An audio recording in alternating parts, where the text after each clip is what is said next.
ప్రభు మీతో ముందుగాక.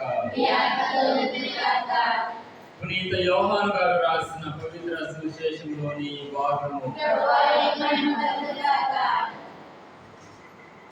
పునీత యోహాను గారు రాసిన పవిత్ర సువిశేషము 5వ అధ్యాయము 1వ వచనం నుంచి 3వ వచనం వరకు, 5వ వచనం నుంచి 16వ వచనం వరకు.